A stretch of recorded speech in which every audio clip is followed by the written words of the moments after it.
Hello and welcome to episode 15 of the Paper Crane Yarns knitting podcast. My name is Ashley and I am the dyer behind Paper Crane Yarns. I'm also coming to you from my yarn store, also called Paper Crane Yarns. We are located in Alabama.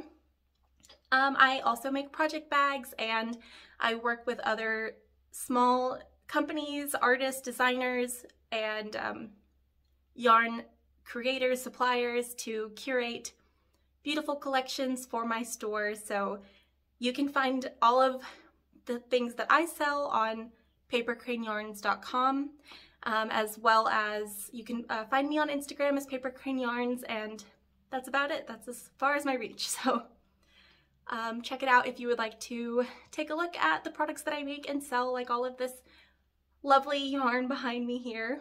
So today is Saturday, March 5th, 2022, and it's been 2 weeks again since I recorded. I've gotten better about keeping with a every 2 week schedule, so I'm feeling good about that. A lot has definitely transpired these past 2 weeks, both in the world and here in my life. So I just want to say in the beginning here, I hope that you are in a safe place physically and mentally. I hope that you are finding comfort. I understand this is a difficult time for many people, but just keep hope. Without hope, we really have nothing. So just, try to keep a positive attitude. I mean, yeah, just, do your best to support each other and seek support when you need it. But I do hope that everybody watching this is in a safe place. I don't like to go on too much about things that are difficult subjects. I don't want to shy away either, because these are things that are affecting people and they are important to discuss. But I suppose my philosophy is I sort of want this to be a place where you can come and find comfort, I hope, so I do want to acknowledge all of the stressors that are current and really taking a toll on a lot of people, but at the same time I want to have a atmosphere of levity and creativity, something that hopefully will bring you some peace. So that's kind of the way that I look at it, and I think many creators and crafters and artists, I think a lot of people can share that sentiment. It's so hard to sort of escape these things, these anxieties on a daily basis. So finding a pocket of time where you can find some solace, I think, is important. And to each their own. Your opinion may differ, but that is the philosophy I'm taking here today. So I hope that you can find some of that. But I was watching a crochet and knitting channel recently, and you are probably familiar with her. She's got a pretty large audience. Her name is Le Petit Saint, and she is based in North Carolina, I believe. She does mostly amigurumi, and that seems to be kind of her wheelhouse, is like toys, knitted toys, and sort of that storybook, creating like a storybook sort of feeling, which I love. And anyway, I've been watching her a lot recently with the mindset of wanting to craft toys for my daughter that's arriving in July. So anyway, I've been watching a lot, and she did in one of her videos say something that stuck with me. I thought it was profound, and you should go watch her channel. I'm gonna mince words probably here, but I thought it was important, just bouncing off of what I was just kind of saying. It was sort of about why she's named herself Le Petit Saint, and she talks about how there was a saint who I think inspired, like Mother Teresa was the story. I'm not so familiar, but she said that she kind of quoted this woman, and the idea being that, oh, I'm really not doing this justice, but basically her takeaway from this person's life and what they're known for is, you might not do something that can impact everyone in the world, or you might not do something so grand that has such a profound effect on humanity, but being significant in your own small ways to do what you can and to bring happiness in the ways that you are capable, I suppose was my takeaway from what she said. And I just think that is so important because, yeah, I'm not a doctor. I'm not saving people's lives. And I'm not, out, my brother does, he's a firefighter. I'm not rescuing people from fires or their pets or their loved ones, or, I'm not doing something so remarkable. But I find personally so much joy and necessity in creating happiness and I suppose mental fortitude through crafting and sharing positivity with others. It's not always easy, and sometimes we get frustrated, sometimes we are competitive, but at the end of the day, the idea for a lot of us is that we're doing something that makes us and others happy, and I think that is a great way to make what improvement I can in the world. So, quick little rant. I just wanted to say that because that might be something, I know it helped me to hear that and to start thinking in that perspective, or to have it sort of put more into words, the thoughts I was already having. And so I wanted to share that with you in case that was something you needed to hear. So hopefully you find that helpful in some capacity. Okay, so I have 4 finished objects and quite a few whips. I won't be showing all of them today because I've shown them the past couple of episodes and I've been working on other projects, so I will show you what is significant enough to do so. My first finished object is a long time whip. You've likely seen this on my channel many times, and that is my Shawlography by Stephen West. I'm so thankful that this is finally done. I was tired of it. I love the way that I finished it, but I am glad to have this off the needle. So here is my finished Shawlography with some modifications.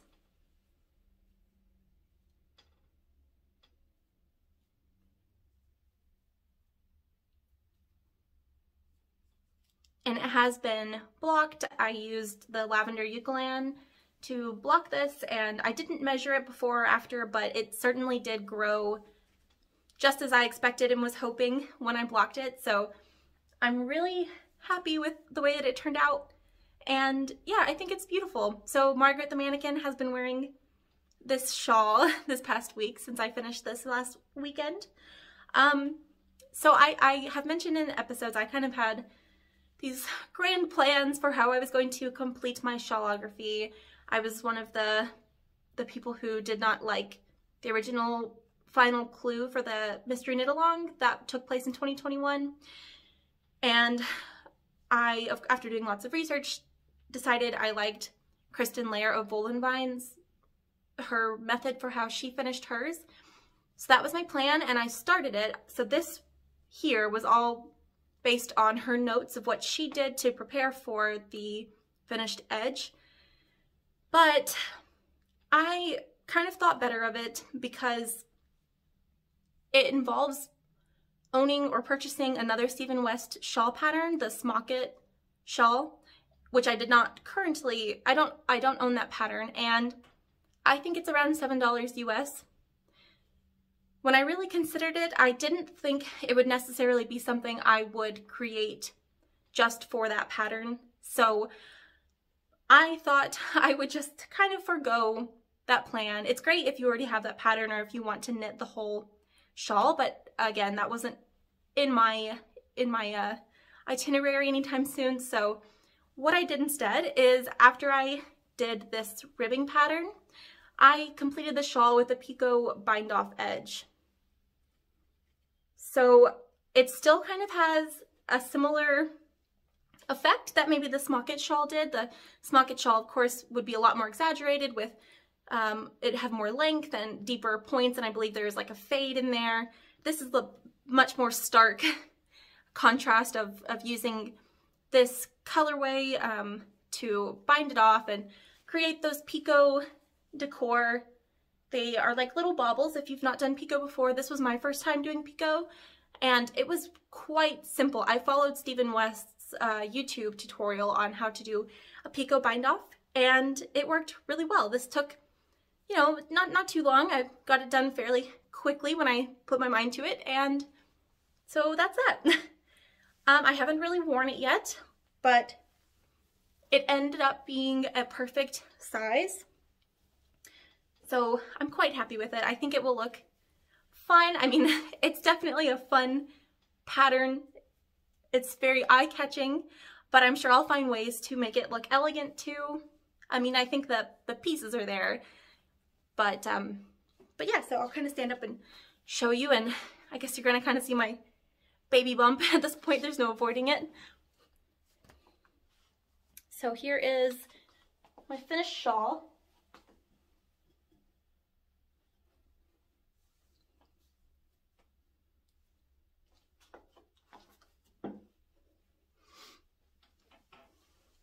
And I'll put it on the other way so that you can kind of see it wrapped around as well. So that's kind of a loose idea of the way this wears. I haven't played too much with styling this yet and wrapping it, so I'm sure I could use a little bit more of a fine touch with this, but I really do. I love this. It's very unique. I mean, not in the sense that every single knitter but practically didn't knit it last year or anything, but at least for around here, I don't think this exists amongst any of the other Alabamians in my small town. So I'm really happy with it. I think it's gorgeous. And I've talked on and on about this and my color choices in prior videos. I actually cast this on my way to Rhinebeck last October, so it's been on the needles for quite a while. Because I put it away, but so you can go back if you'd like to maybe see a little bit more about the project itself. But the yarns are all my hand-dyed yarns, paper crane yarns. The green is my, oh, I love the brioche section. I don't think I've really shown this, so I'm gonna kind of emphasize it. There were very few mistakes. I can see a little bit, but this was my first time knitting brioche, and I really loved it. I actually prefer, well, I think as an entire piece, the right side probably makes more sense with that darker contrast, but I love the excitement of this side with the Chrysalis colorway, that green and yellow with that one-of-a-kind sort of in the background. Yeah, the mistake looks a lot more glaring on camera. You really can't tell in person, not quite as much, but yeah, I love it. I think it's beautiful. I know a lot of people, after they did this, especially if it was their first time knitting brioche, went on to do entire brioche projects. That's not me. I will at some point, but since I took so long to do this, and it's been a while since I did the brioche, it's not fresh on my mind, and I'd have to learn it again, which I'm sure I could do pretty simply, but I just know that a lot of people got this bug of needing to cast on something brioche, and not me, but I love it so much, and it's quite warm. So the only two colorways that are colorways I actually carry in my shop are the orange here, which is my salt lamp, and the green, which is Chrysalis. The other three colors are one-of-a-kinds. I mean, repeatable, but I don't typically, I haven't dyed these for the shop, so that is Shawlography, and I'm so thankful to have it done. I really am. So one announcement, one thing that's progressed in my past 2 weeks is I am going to be attending the Great Smoky Mountains Fiber Fair in Townsend, Tennessee at the end of April as a vendor. So I'm excited to bring this as a sample, since these are all my yarns, and to perhaps wear. We'll see how the weather is in April in Tennessee, but yeah, I'm really excited to bring this with me to my booth and to show it off and let people play with it. So super, super, super happy about this. So that is my first finished object. My second finished object is the Marshland sweater by Tin Can Knits. And yeah, again, I'm really glad to have this done. My goal was to have it done for the last episode, and I think I was on the second sleeve and I was nearly finished, and I think I finished it that next day. So it's been done for a while. It's been blocked with a lanolin-based wool wash bar to soften up the wool of the Andes. This is their non-superwash, their worsted, which can be a little scratchy, but using the lanolin wool wash really softens it up. And so here's my completed Marshland.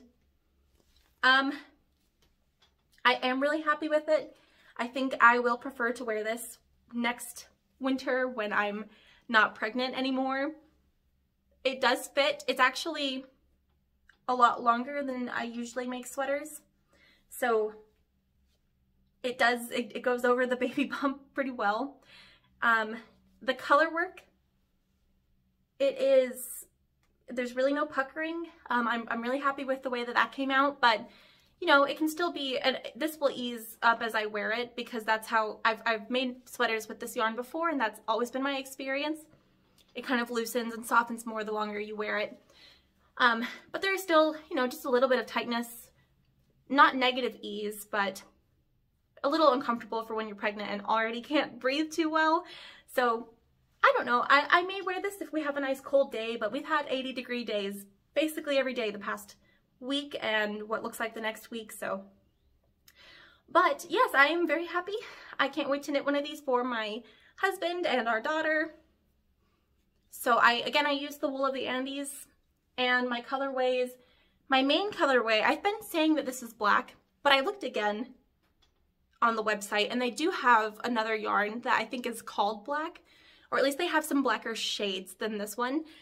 I thought in person this one looked sort of like it's like a really, really dark brown with kind of some honey brown elements in it. So it's called Bittersweet Heather, and I think it's more of a chocolatey, like a really dark brown. You can probably see that a bit, the way that it's catching the light. So that's my main color for this guy, and my gold, this is Brass Heather. This is Wonderland Heather. This is like an icy blue color. This is Icicle Heather, and I used silver. So these were my colors along with Bittersweet Heather, and yeah, I'm again really glad to have this sweater done. I believe I started this in December, and I got the whole yoke done, all the color work, and then I stopped working on it because I didn't feel like knitting the body, and then I decided to power through. So this took a lot of my attention, and I'm glad it did because now it's finished. I love all of the color work. There's quite a bit of it. There's a lot of repetition in the pattern, so that's very nice. The sleeves both have the same color work pattern as does the hem here of the body. So it's nice and matchy. And of course, I find this so stunning. I really do think this is a gorgeous pattern. I'm pretty particular when it comes to this sort of design for a sweater or a garment, but I think these color choices make it something that I truly love. So that is Marshland. This is a paid for pattern, but I do highly recommend it. And as with all tin can knits patterns, you really get a lot of bang for your buck because they give you many sizes. So it starts with infant and it goes to like adult male, somebody with a much larger stature. So there's lots of room in there to find a size that would fit you or the person you're going to knit for. So yeah, really excellent, lovely Marshland sweater. And as for all my projects, you'll find the details down below. So 2 more finished objects. I mentioned on my last episode that I was considering casting on my Sushi colorway by Kelbourne Woolens, the self-striping sock yarn I got from Indie Untangled this past year in 2021. And I did. I cast it on the day that I recorded while I was editing my last episode. And I really knit away on this very quickly. I think I finished this in 2 days, maybe. I have some feelings about it. So this is the Sushi colorway. The contrast is my hand-dyed yarn. This was a color I used last year in my Lyrical Knits Nights Who Say Knit mystery knit along, so I dyed this for that, and I found that it was a really good color for this pattern, although part of me wishes I would have used black, because I think this could have used a little bit more of that darker contrast. But this is basically just a vanilla sock.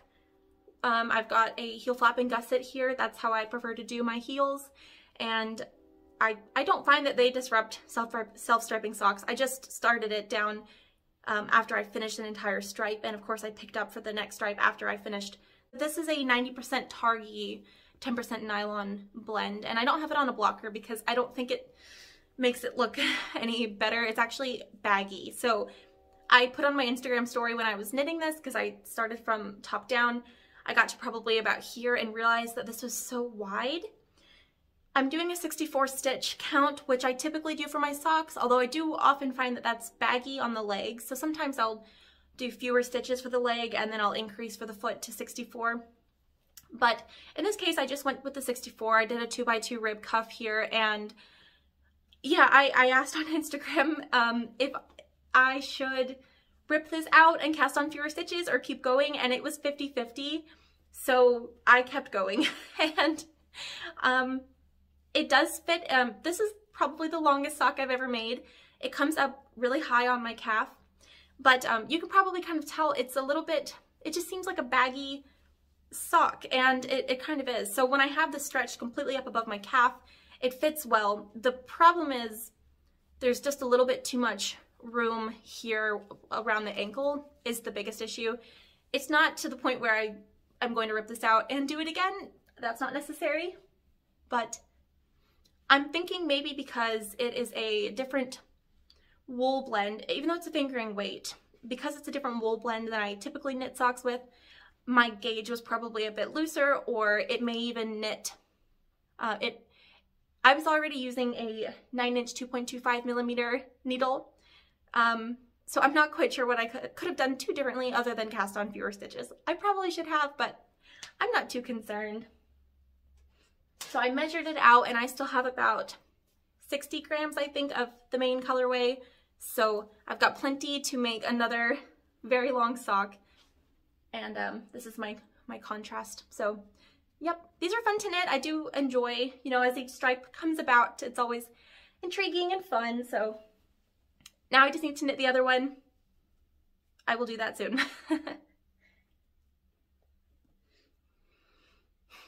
And my last finished object is another one that you haven't even seen as a whip.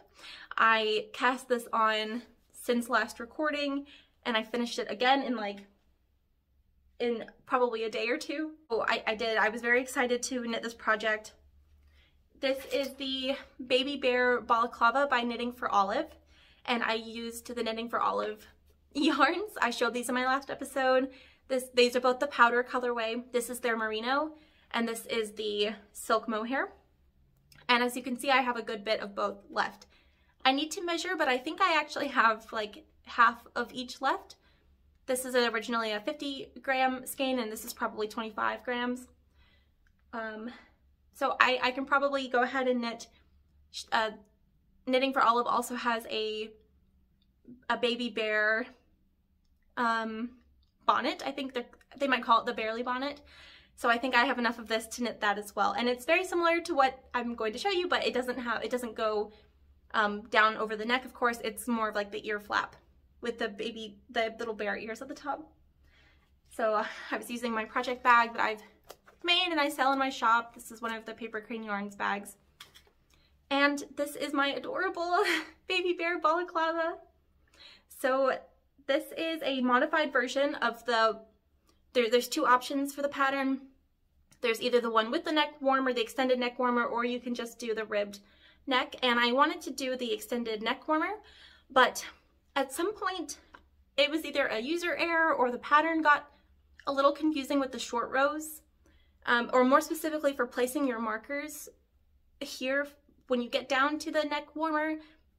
I don't know how, but I was having to do math and backtrack to figure out where they were instructing me to knit and what I was supposed to like section off, where the markers go. I swear I read the pattern 100 times and I still can't really figure out what I did or where I went wrong, but I just kind of played with it and got it to a point that I think works and looks very similar to the original pattern. This is the smallest size since my baby isn't even born yet, and it's going to be a while before she can actually wear this. But yeah, it's so cute. I love even this. It's just adorable. Yeah, so I think the only real difference with mine here is that this does not come down quite as far. There's probably like this much more that it would have, and it would sort of bell out more to go over the shoulders if I knit the full size. But my thought is I can always knit another one and do it again, just maybe a little bit of more, with some more awareness of the pattern when she's older, because I think in the beginning that this will be plenty big for her. So I just love it. I loved the shaping. Other than the issues I had with the short row shaping down here, I did love the shaping techniques for the ears specifically. That was a lot of fun. For this part, I liked the seaming. Just in general, I think this was such a fun project, and I was inspired by Gabriella of Merriweather Knitting podcast. She made one for her daughter not too long ago, so I knew I had to have one, and here we are.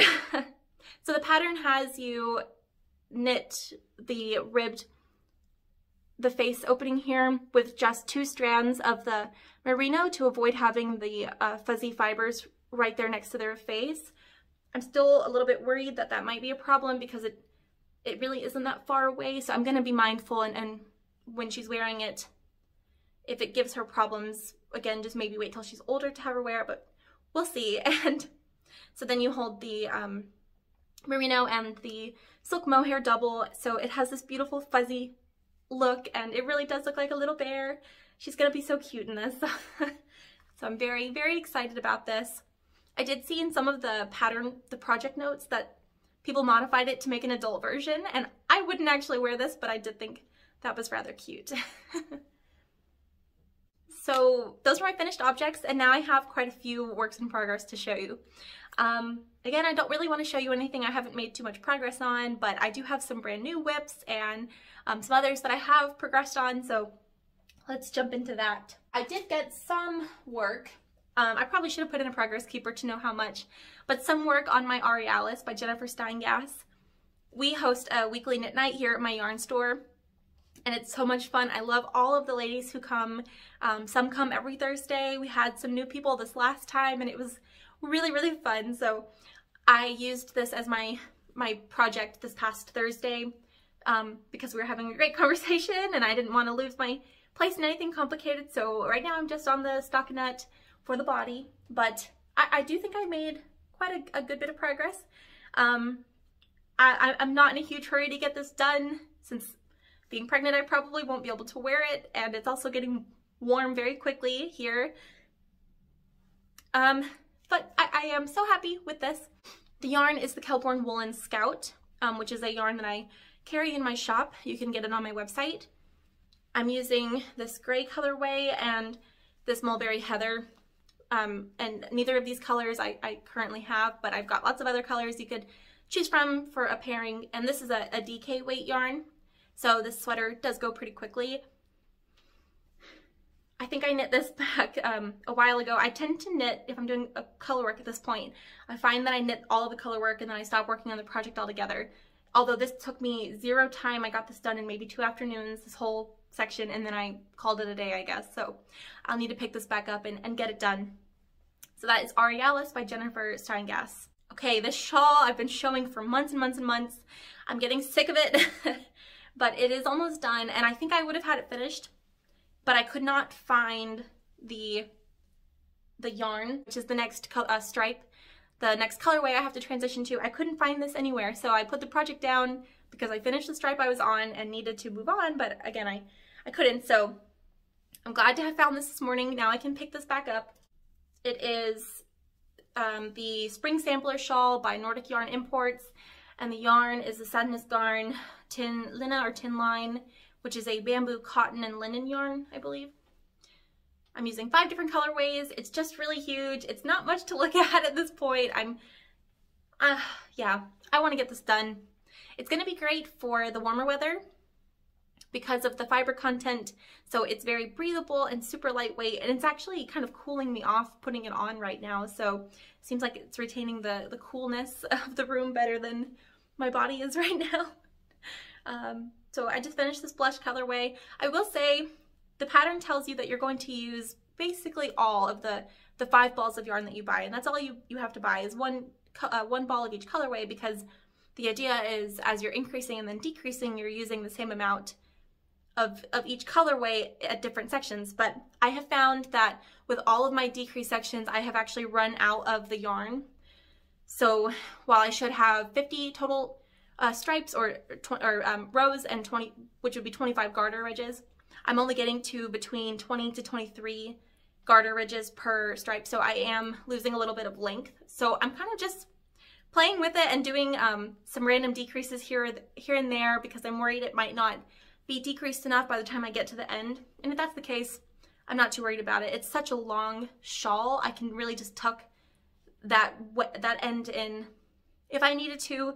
Although I've tried it on and it looks like a finished piece even just as it is currently. It should get down to,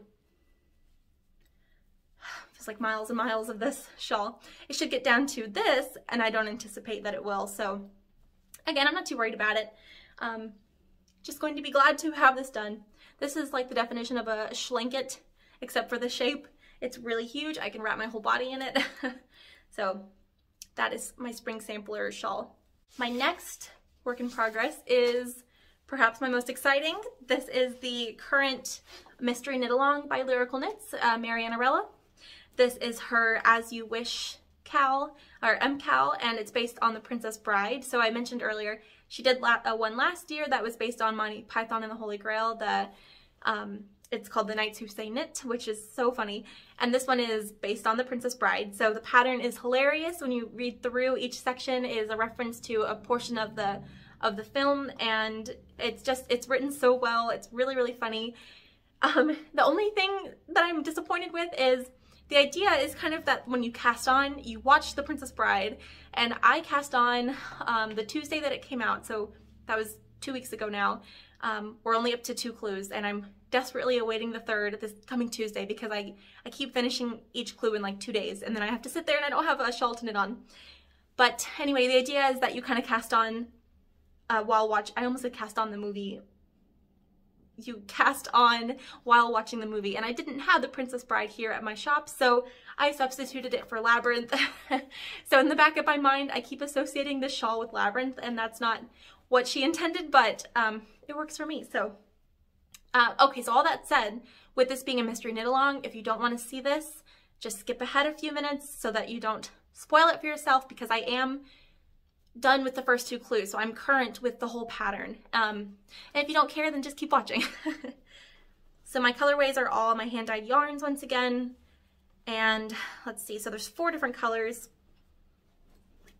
It's in my Mother Goose project bag. This is a drawstring bag I sewed recently as a prototype for the new bags I carry in my shop, which I absolutely love. So this is Mother Goose based on the French and English fairy tales. Let me get this whole thing out.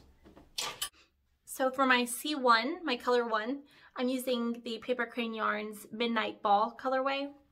This one is a lot of fun. It's hanging here behind me. It's just purple and mauves and black, and it's variegated, so it has a lovely variegated effect. And for my C2, this is another colorway that I dyed actually to pair with the Midnight Ball colorway. So this one I just kind of dyed for fun. I'll be bringing this to the shop at some point, because I mean I have some other colors that are very similar. This one's Plum Tree, and it's on a different base. It's a little bit more, I would say, red than this one. This was a bit more blue, but this is Plum Tree, and it is very similar. So I do have options currently if you're looking to find a pairing for Midnight Ball. This one is also similar. This is Rogue. It's just a bit lighter, I would say. So I have those 2, and then I'm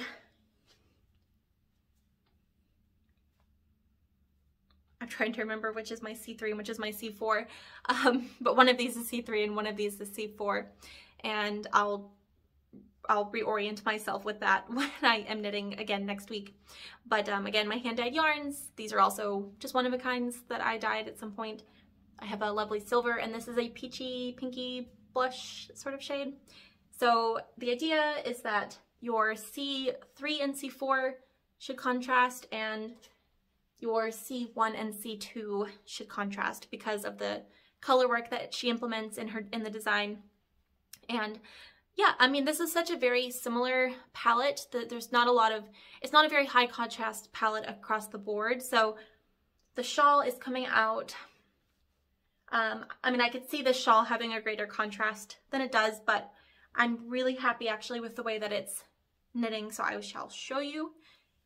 I always love these mystery knit-alongs because you don't really know what you're going to get, but I will say, since I did her Nights Who Say Knit, it's like a sister and not a twin for that project. It's very similar the construction is unique. I don't want to give anything away, but the construction for this is unique. It's not as maybe straightforward as it looks. You're not just knitting back and forth on your needles. So it does keep it fun and intriguing, but the last one that she did was a rectangular shawl. So yeah, here is my current project. I can't speak today, you guys. It's been sitting in a bag, so it's a little bit crumbly, but I really love this very, very much. I, of course, love this section. I mean, how could you not? It is gorgeous. This section, I love these two colors together. It's a lot of fun. And then this section, I actually loved this so much. I wish that it was longer, but I'm guessing it's always possible that she's going to bring this elsewhere in the design later on, because that's how she did her Nights Who Say Knit shawl. But it's a faux cable, so it's cables without the cable needle, and I really, really loved knitting this. I love the effect, and I'm glad that it was with the colors that it was. So that is my Nights Who Say Knit. I'm really very happy about this. I love it. And I will have this done before I go to the Great Smoky Mountain Fiber Fair in April. So I can bring this as another sample, and if you are attending and would like to see these knits in person, you'll get the opportunity, you know, if you're curious. So very, very, very happy with this. I don't want to say too much about it because it is an ongoing mystery knit along, and it's of course paid for, but it's never too late to join. If you're as devoted to her patterns as I am, you'll get it done very quickly. So you could probably even catch up a little bit before all 5 clues come out if you wanted to participate. I do recommend it. Or if you were kind of waiting to see what it would look like before deciding to cast it on, hopefully this inspires you. I really love, she does these sort of dip stitches here, and she calls them they're flame stitches. And yeah, there's just lots of little fun surprises in here, so I can't stop admiring it. I love it. It's beautiful.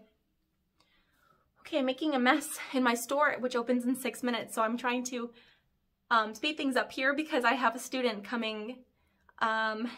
She's not supposed to be here for 2 hours, but you never know. And of course, I expect other people to come in before then, so I'm trying to get this all done quickly. I guess speaking of the student I have coming today, she is a beginner knitter. This will be our first class together. She asked if I would teach her how to knit it's a pattern called Lambing Mitts. I don't know who it's by. I'll put it down below, but here it is. So I cast it on this morning. I read through the pattern. It's going to be a simple pattern, I think, to teach, but I cast it on this morning just to get an idea of it. I threw it on the ground. So this is just a quick little work in progress that I've got going. I'll probably have this mitten done today through teaching her and working on it independently. And I just used some worsted weight yarn that I had at home. This is, again, the Wool of the Andes. I knit a weekender with this some time ago, and I think it's the Posy Pink or Pink Posy colorway. But so these are the Lambing Mitts, and it's a free pattern. It's really interesting so far. I think she'll enjoy learning this. It comes in 3 sizes. I'm knitting the medium. I didn't do a gauge swatch or anything. I just went with the medium. Yeah, I'm excited to teach this, and that will be later on in the afternoon. I haven't worked on DPNs in a while, so this is fun. I love DPNs, especially wooden ones with this sort of rustic yarn feeling of it. It's such a lovely tactile experience, and it feels so cozy, you know? So enjoying this quick little project. And it'll be nice to have another pair of mittens that I'll likely keep, although some lovely ladies, my friends and family, are throwing me a baby shower in March, at the end of March, so I might try to whip up a couple pairs of these to give to everybody as a gift. I can't promise anything, but I might try to do that as a thank you, because I don't really know how else to say thank you. I have 2 more works in progress, and then I have just a couple things to show you that I bought that I'm planning on using right away. But this is kind of a silly work in progress. This is a Miffy from Miffy and Friends, and she doesn't have her arms yet. She's got, you know, she's a little bit thick. She's got like some cute little hips right now because her stuffing's a bit uneven, but this is going to be a doll for my daughter. And again, it's the character Miffy, and I asked on Instagram what people thought I was knitting, and I got a lot of really great responses for things that I want to knit now. But yeah, it's Miffy the bunny, and I'm using yarn that's making me cringe. I've never actually knit with just 100% acrylic before. I've done the Barocco socks that I think were 50% acrylic, 50% nylon, and they had a much smoother texture. This is something I've had in my stash for years, and I'm trying to be good about not buying too much yarn right now. So I decided to just play with something I already had, and I've only crocheted with this kind of yarn. Knitting with it is really making me feel sick. Like, it's the squeaky sound. I know some people enjoy that. To me, it's like, oh, I can't handle it. But yeah, so not looking too great, but I think once she has the dress and the arms and a face, it'll be an okay little doll. And the benefit of doing it in this acrylic yarn is she's gonna be a little baby. She's probably going to get it filthy, especially since it's white, so it'll be easy to wash. So I'm not too worried about it. I just kind of got a whim to start creating some toys. I would like to make some really beautiful toys like the Mary Jane's Tea Room patterns. I am plotting and planning for those. I'm going to be knitting those soon, and those will be my elegant, prestigious looking knitted dolls, but I gotta have a few just fun toys in there too, so there's Miffy. My last work in progress is something else for my baby. This is the Ombre Rainbow pattern by Melu Crochet, and I'm really loving the way that this is crocheting. I mentioned in my last episode that this was something I was planning on making, and I had the yarn on the way, and then the yarn arrived. So I started this maybe 2 afternoons ago, and because it's crochet and you're holding this yarn double, it goes very, very quickly. So I'm on the green section right now. The only complaint I have about this is I bought this from the hobby website, which was, I suppose, who she partnered with Melanie, when she's the designer, she partnered with them with the yarn, and they had a sort of like buy the collection, I suppose, option, so that you could just buy the yarn from the pattern. And one of the yarns they sent me is not one of the yarns that she used in designing this. So she actually used a lilac color right here, and instead, and I haven't checked my order and I'm not upset about it, but I received 2 blues that are like 1 shade different from each other, so they really don't look any different, even when, like, you can kind of see a hint of the different shades here when you hold them double, because you're doing this as like a gradient. But that's why this section looks so uniformly blue. And funny enough, one of the colors is called Uniform Blue. So, but I think once I do the green and then I start moving into the brighter colors, this will be such a beautiful project. And I love the little baubles at the bottom. This is a bamboo yarn, so the weight is really, really nice, and the texture feels so good. So I think this will be a really comforting blanket. It's just beautiful. I'm really, really happy with it. I love the marled effect between these high contrast colors right here. I'm excited to see more of that as the blanket gets bigger. I'm using a 5.5mm hook, and I'm sure you've noticed I don't usually mention what size needles I use for projects because it's sort of a personal choice, and usually I just go with what's in the pattern because I really can't be bothered to do gauges. But but with crochet, I find that it can be, of course tension definitely matters, but in my experience, I'm not too worried, unless it's a garment, about my my hook, so I just go with whatever the pattern calls for, and this was a 5.5mm. So these are the two colors I'm currently working with. I highly recommend getting this yarn for something. Maybe not, you don't have to do this blanket, but you shouldn't make a blanket out of these. The feeling is so nice and heavy and smooth. I'm a big fan. So this was my starting gray color, and then it moved into this dusty rose. I think that's what it's called actually.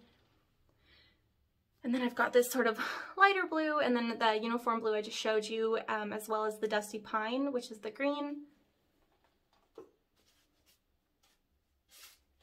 And then it will go into this yellow.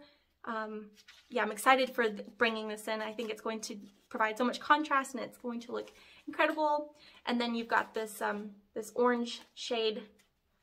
These are just so pretty. And then you go into a deeper shade of, it's like a pink red. I think it's more pink than red. And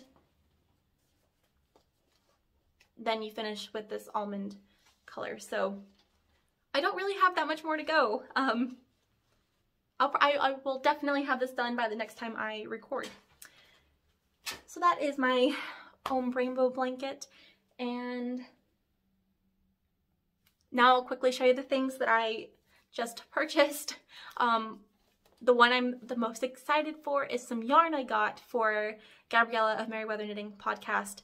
She just released her first shawl pattern, the Calville shawl, and she has a whole video about the inspiration and the design.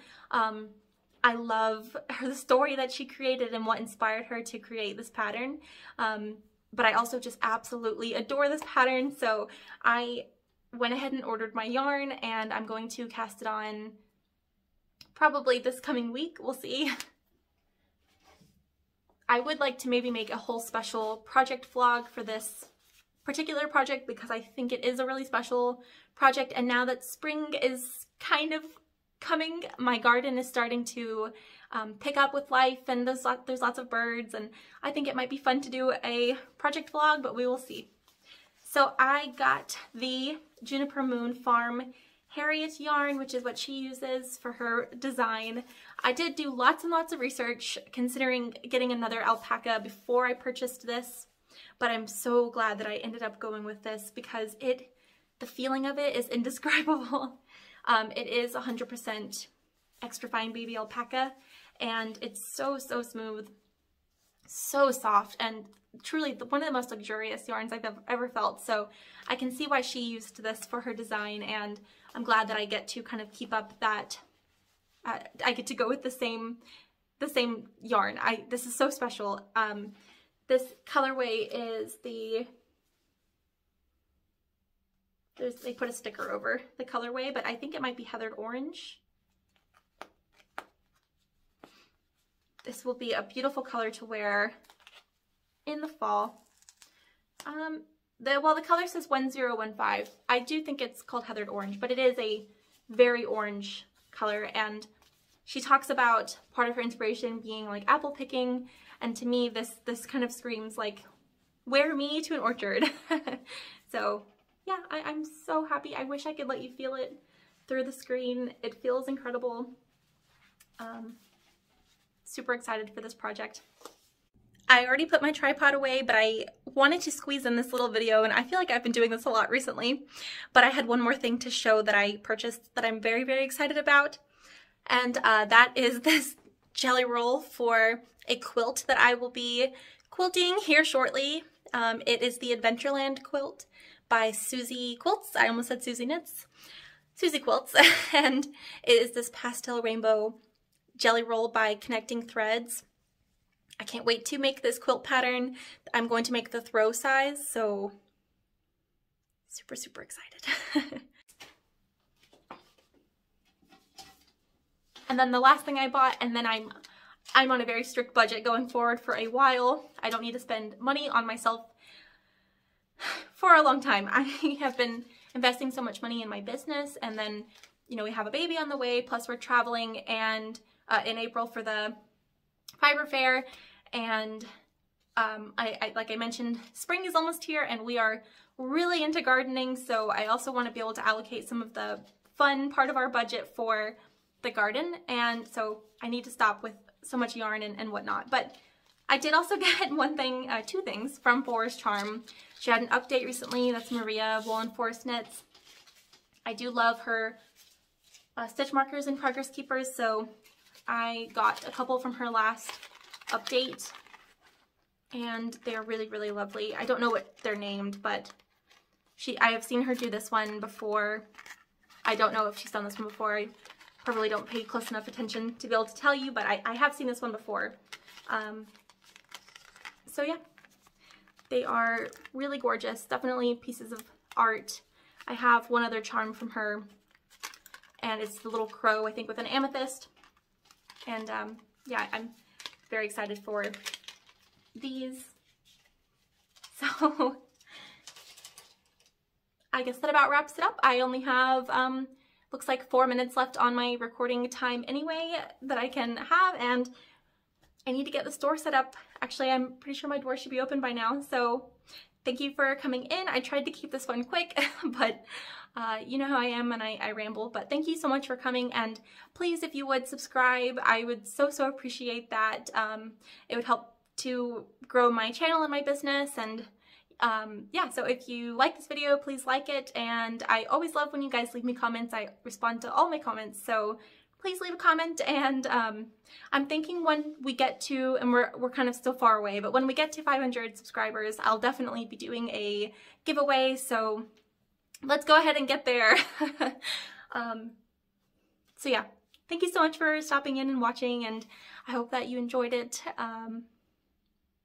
I feel like I've had so much caffeine and I haven't. That's good. I like having a nice energized day. So I guess I need to edit this video now and get it up so you can hopefully watch it today. And again, thank you for stopping by. I will talk to you in 2 weeks. So bye, have a great day. Oh, hello. Oh. I didn't know he was behind us. Oh. Filming that? Yeah. You're surrounded. Oh, Jason, the donkey came over. Everybody came to see what was going on. I mean, even the Silky's alert.